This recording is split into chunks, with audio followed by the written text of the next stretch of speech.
Et donc 9-1. On continue, on continue, on continue.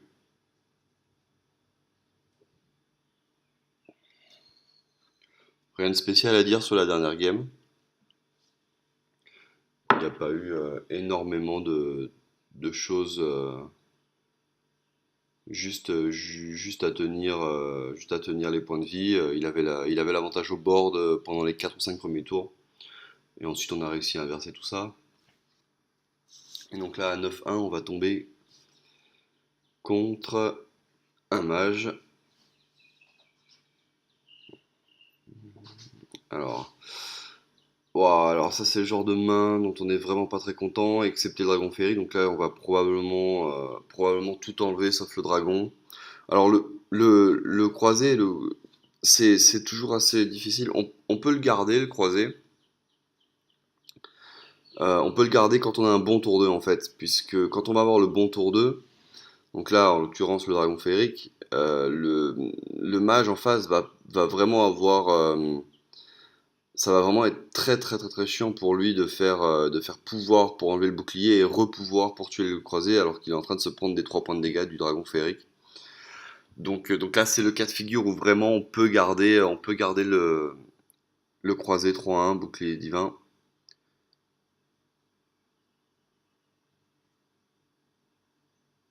Voilà évidemment on commence avec pièce, hein.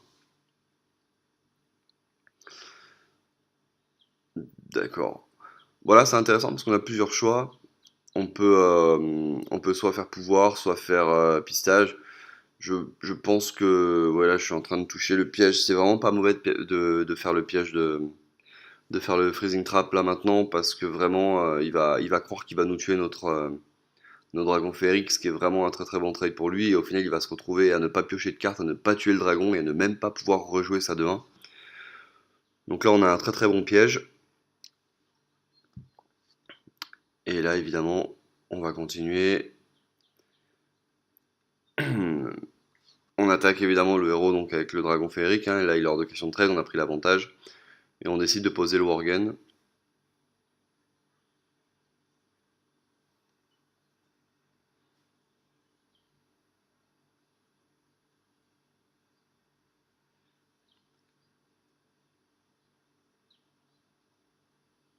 Hmm. Bon, si on pouvait éviter de se prendre un Das Dingo, quelque chose comme ça pourrait nous laisser l'avantage sur le board et sur les points de vie. Parce que là, très clairement, on le met déjà à 24 et le prochain tour, s'il nous fait pas un très très bon tour ce tour-ci, il devrait vraiment vraiment vraiment être mal.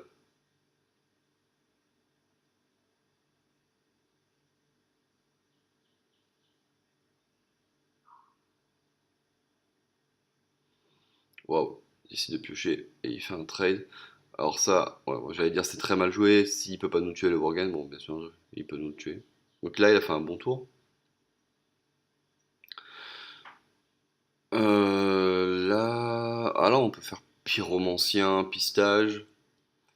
On pourrait faire pyromancien, pistage pour nous débarrasser de ça, hein, mais ça nous mettrait le pyromancien à un point de vie, donc c'est pas génial contre mage.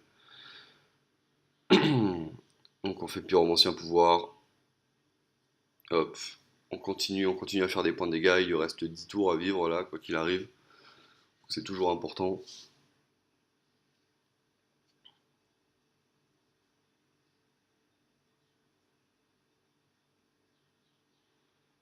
Ok, non, très bien.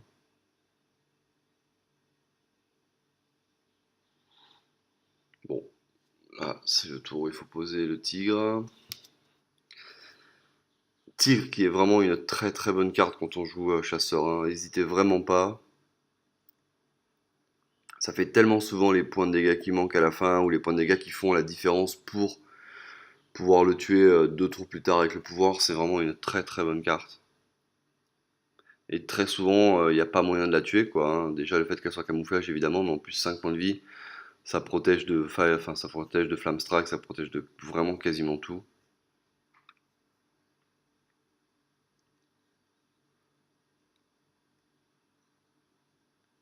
Ok.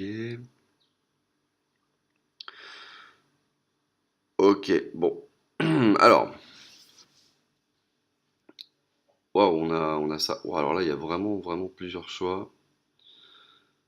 Il y a plusieurs choix, mais j'ai envie de dire, de quoi qu'il arrive, on n'utilisera pas toute la mana là, parce qu'on va jamais faire lâcher des chiens et la 3-1. Donc en gros, je pense que le meilleur tour là, c'est déjà de commencer par pistage. Je me souviens plus ce que j'ai fait, mais bon après il y a le play facile hein, qui est de faire j'attaque la 5-5, j'attaque avec mon tigre sur son 5-5 et de faire les flèches et de lutter ces deux créatures restantes et faire 2 points de dégâts pouvoir. Donc ça déjà c'est pas mal joué, c'est sûr.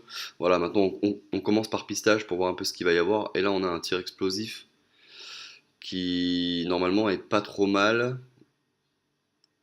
Voilà, donc on va faire ça là-dessus et on va. Voilà, là on peut soit trade, soit attaquer le héros. Je choisis d'attaquer le héros, c'est vraiment correct aussi comme play. Parce que là, très clairement, il va vraiment être mal. Donc il est à 17. Allez, il faudrait qu'il pose une. Bon, bah voilà, parfait, ça va faire les flèches.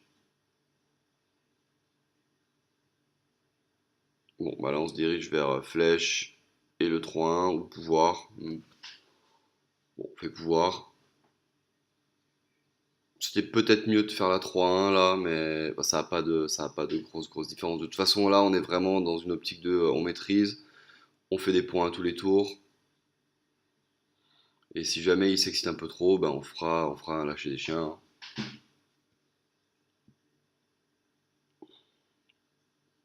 Mais le tour d'avant est vraiment intéressant puisqu'on voit que vraiment faire du pistage, vraiment tous les cas où on peut piocher les cartes avant de faire les actions, ça peut changer plein de choses. Bon, là, pistage c'était assez obvious et vraiment piocher ce piège explosif a vraiment rendu le tour meilleur. Euh, Voilà, on peut faire.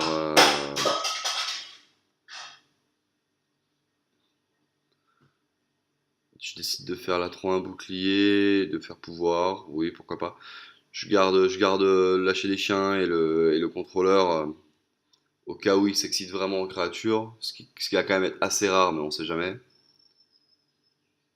Il se débarrasse de tout.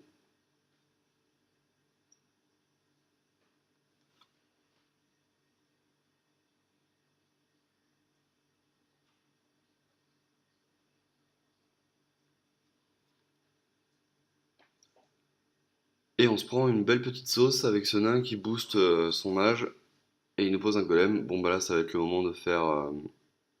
On va avoir 9 mana en plus. Ouais, j'ai très certainement dû faire lâcher des chiens et le commandant d'argent. Ok, donc là on peut tuer le nain et le 4-3 et ça calme pas mal l'action.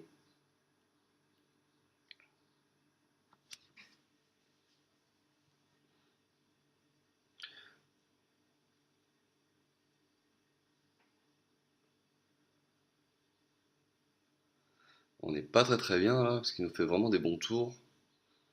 Bon là ça change pas trop si on prenait qu'un seul point de dégâts il nous le tue avec le pouvoir de toute façon et là il nous fait sur. Bon voilà, il avait rien prévu d'autre.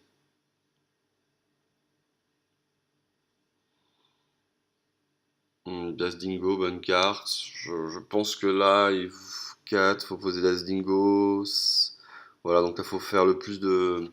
Il faut poser le plus de créatures possible, sachant qu'on est quand même à 12. On est vraiment bas, on n'est pas à l'abri de à peu près tous les blasts mages. Mais lui, c'est un peu la même chose, hein, il est vraiment à 11 et donc c'est vraiment compliqué. Il va devoir clean un peu nos créatures là.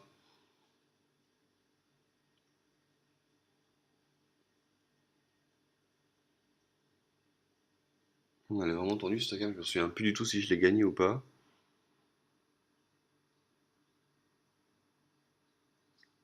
Ok, à 3-5, ok. Commandant d'argent, ouh, ça paraît compliqué de gagner cette game là.